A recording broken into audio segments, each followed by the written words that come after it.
ॐ भूर्भुवः स्वः तत्सवितुर्वरेण्यं भर्गो देवस्य धीमहि धियो यो नः प्रचोदयात्। जय श्री कृष्ण मेरे सनातनी बंधु। महाभारत के पिछले अंक में हम लोगों ने अध्ययन किया कि भीमसेन जो है वो युधिष्ठिर को युद्ध के लिए प्रेरित करते हैं और वो कहते हैं कि क्षत्रिय धर्म के अनुसार युद्ध करना ही सर्वोत्तम धर्म है आपका, इसीलिए आपको अविलंब जो है हस्तिनापुर पर आक्रमण करके और सभी कौरवों का वध करके उनसे राज्य प्राप्त कर लेना चाहिए। परंतु युधिष्ठिर कहते हैं कि चूँकि मैंने ये प्रतिज्ञा कर ली थी कि मैं अगर युद्ध की राह में हार जाऊंगा तो 12 वर्ष तक वनवास और 1 वर्ष का एकांतवास करूंगा, इसीलिए अब मैं जो है इस प्रतिज्ञा को झूठा साबित करते हुए अधर्म के रास्ते पर जा कर के मैं राज्य प्राप्त नहीं करना चाहता हूँ। और इसी वार्तालाप के क्रम में महर्षि वेद व्यास भी वहाँ आते हैं और महर्षि वेद व्यास अर्जुन को कहते हैं कि उन्हें जो है वो इंद्र और वरुण और कुबेर इत्यादि से सभी प्रकार के अस्त्र शस्त्र का ज्ञान प्राप्त करना चाहिए। और इस प्रकार कह करके वेद व्यास वहाँ से अंतर्ध्यान हो जाते हैं। महाभारत के इस अंक में हम लोग उसके आगे अध्ययन करेंगे। जब महर्षि वेद व्यास के अनुरोध पर जो है वो सभी पांडव जो है पुनः द्वैत वन से काम्यक वन में आकर के निवास करने लगते हैं, तब उसके पश्चात इस प्रकार का जो है विचार होता है कि युधिष्ठिर बोलते हैं कि हमारे जो भीष्म पितामह हैं, द्रोणाचार्य, कृपाचार्य, कर्ण और अश्वत्थामा, ये सभी जो है वो संपूर्ण धनुर्धर में प्रतिष्ठित हैं और ये जो है सभी यहाँ पर पद्धति है वो दैव, ब्राह्म्य और मानुष तीनों पद्धतियों के अनुसार संपूर्ण अस्त्रों के प्रयोग की सारी कलाएं जानते हैं और उन शस्त्रों के ग्रहण और धारण रूप प्रयत्न से तो वे परिचित हैं ही, और शत्रुओं द्वारा प्रयुक्त हुए अस्त्रों की चिकित्सा निवारण को भी जानते हैं। वो युधिष्ठिर कह रहे हैं कि भीष्म पितामह, द्रोणाचार्य, कृपाचार्य जो है वो सभी प्रकार के अस्त्र के संचालन की प्रक्रिया तथा उसके पश्चात उससे जो परिणाम स्वरूप जो घायल होते हैं उनकी चिकित्सा पद्धति के बारे में भी वो तीनों जानते हैं। इसीलिए वो कहते हैं कि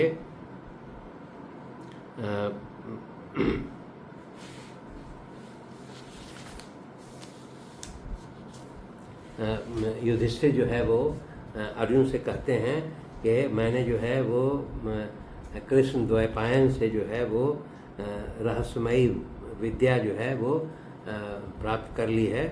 और वो जो पहले बताया वेद व्यास ने कि एक प्रतिस्मृति नामक विद्या जो है वो बोलते हैं कि मैंने वेद व्यास से प्राप्त कर लिए है। और वो ये बताते हैं कि इस विद्या के कारण जो है वो मनुष्य को जो है समस्त जगत जो है अच्छी प्रकार ज्यों का त्यों जो है स्पष्ट देखने लगता है, मतलब कि वो पूरी उसकी दिव्य दृष्टि हो जाती है इस प्रकार के प्रतिस्मृति विद्या के कारण।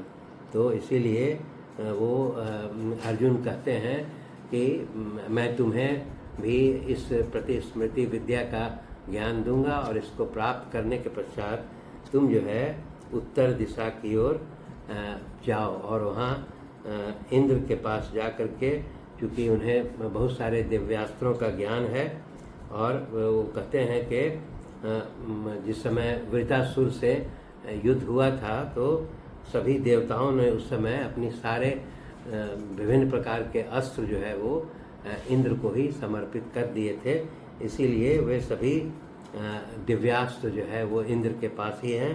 और वो जब तुम इंद्र के शरण में जाओगे और उनसे ये सभी अस्त्र प्राप्त कर लोगे, तो इससे फिर हम लोग को कौरवों से युद्ध करने में या उस पर विजय प्राप्त करने में हम लोगों को सहायता मिलेगी।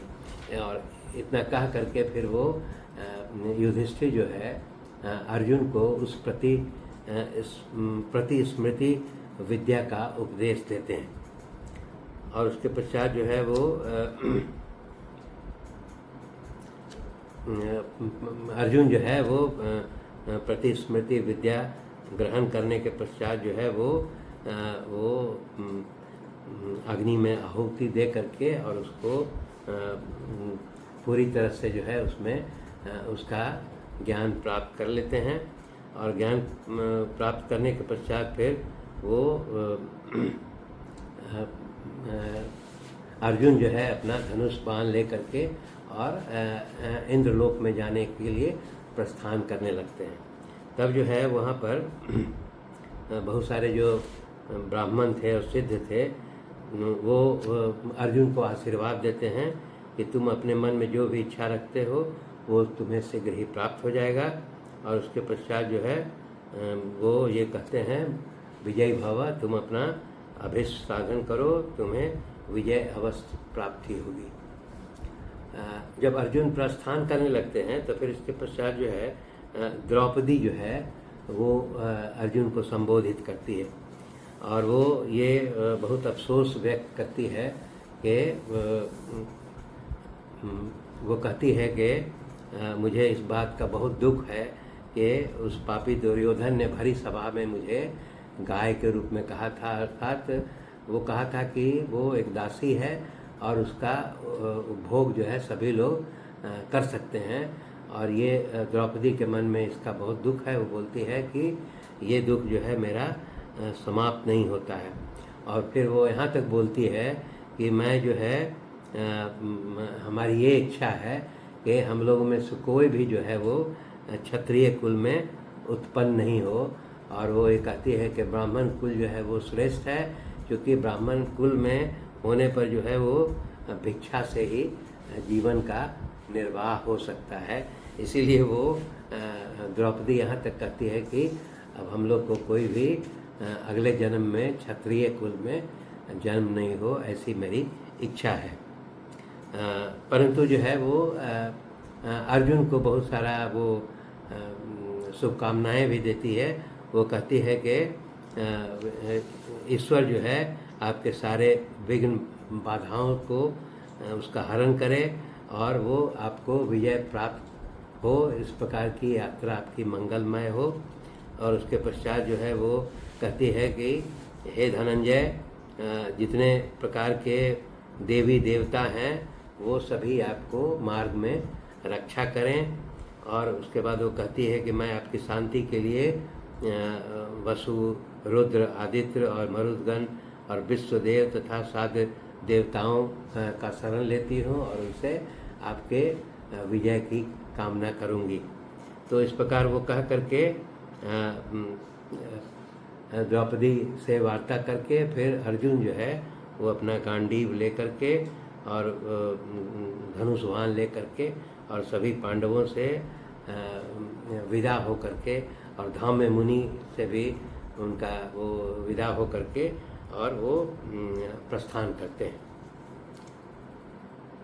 तो उसके पश्चात जो है वो चूँकि प्रतिस्मृति नामक जो है विद्या से वो परिपूर्ण थे, इसीलिए वो अर्जुन जो है सभी माने विभिन्न प्रकार के पर्वतों को पार करते हुए वो हिमालय पर्वत की ओर जा पहुँचते हैं। और हिमालय पर्वत की ओर फिर जा कर के वहाँ पर दिया गया है कि गंधमादन पर्वत को भी वो बहुत आसानी से पार कर जाते हैं। मतलब चूँकि उनको वो प्रतिस्मृति विद्या उनको प्राप्त थी, इसीलिए वो विभिन्न प्रकार के जो कठिन पर्वत सीमाएं थी उनको गंधमादन और हिमालय इत्यादि पर्वत को पार करते हुए वो इंद्रकील पर्वत की ओर वहाँ पहुँच जाते हैं। अर्थात इंद्र का जो स्थान है होगा उसको इंद्रकील पर्वत कहते हैं। तो वो हिमालय और गंधमादन पर्वत को पार करते हुए इंद्रकील नामक पर्वत के पास पहुंच जाते हैं। तब वहाँ देखते हैं, जब वहाँ पहुँचते हैं तो एक ऊंची वाणी में एक स्वर सुनाई पड़ता है। वो स्वर कहता है कि ठहर जाओ, अब यहाँ से आगे मत बढ़ो। उन्हें यह वाणी सुनाई पड़ती है। तब वो जब देखते हैं, पीछे मुड़ करके देखते हैं तो देखते हैं कि एक वृक्ष के नीचे जो है एक तपस्वी महात्मा जो है बैठे हुए हैं, और वही अर्जुन को रोकते हैं कि अब इसके आगे मत जाओ, तुम ठहर जाओ।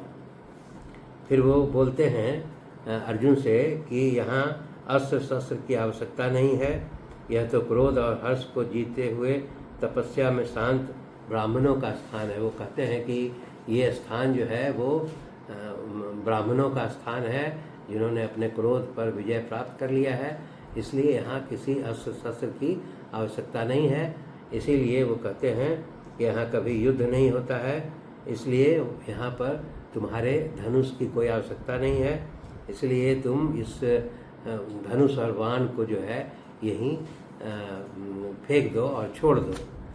वो तपस्वी जो है अर्जुन को कहते हैं, परंतु अर्जुन जो है वो कहते हैं कि मैंने ये दृढ़ निश्चय किया है कि मैं अपना धनुष्वान जो है कभी त्याग नहीं कर सकता हूँ।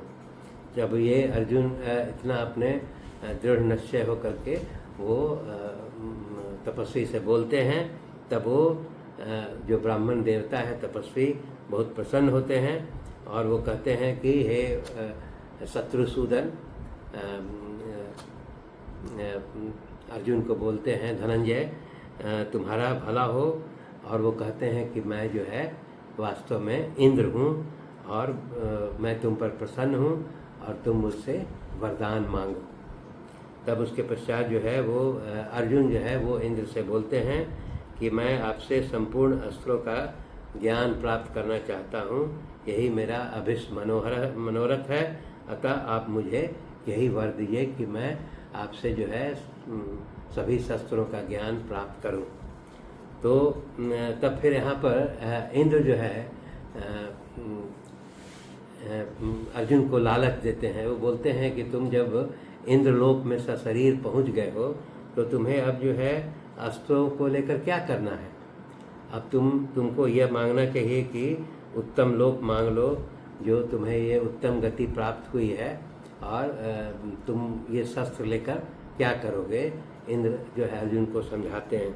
तब वो अर्जुन कहते हैं कि मैं अपने भाइयों को वन में छोड़ करके आया हूँ और मुझे जो है हमारा शत्रु जो है दुर्योधन कौरव, जिसने हमारा छल से राज्य को अपहरण कर लिया है, और इसलिए मुझे जो है उससे अपना जो है बदला लेना है, और मुझे किसी भी देवताओं का जो है ऐश्वर्य प्राप्त करने की इच्छा नहीं है। तो वो अर्जुन जो है इसमें कहते हैं कि मुझे इस देवलोक को प्राप्त करने की इच्छा नहीं है, मुझे जो है आपसे शस्त्र का ज्ञान प्राप्त करना है। तब यहाँ पर फिर वो इंद्र जो कहते हैं कि अब जो है तुम्हें महादेव त्रिशूलधारी भगवान शिव का जो है तपस्या करना होगा, और जब भगवान शिव जो है तुम्हारा दर्शन जब देंगे तुमको, तभी मैं तुम्हें दिव्यास्त्र दे सकता हूँ। इसीलिए अगर तुम मुझसे जो है दिव्यास्त्र प्राप्त करना चाहते हो तो त्रिशूलधारी शिव का जो है वो उसकी तपस्या करो और उन्हें प्रसन्न करने का, उनका दर्शन पाने का प्रयत्न करो, और उनके दर्शन से सिद्ध होकर, माने जब महादेव का दर्शन हो जाएगा तो उससे सिद्ध होकर के तुम जो है स्वर्गलोक में पधारो, तब मैं तुम्हें दिव्यास्त्रों का ज्ञान दूंगा। और इस प्रकार का आश्वासन दे करके इंद्र वहाँ से प्रस्थान कर जाते हैं। धन्यवाद। शेष अगले अंक में।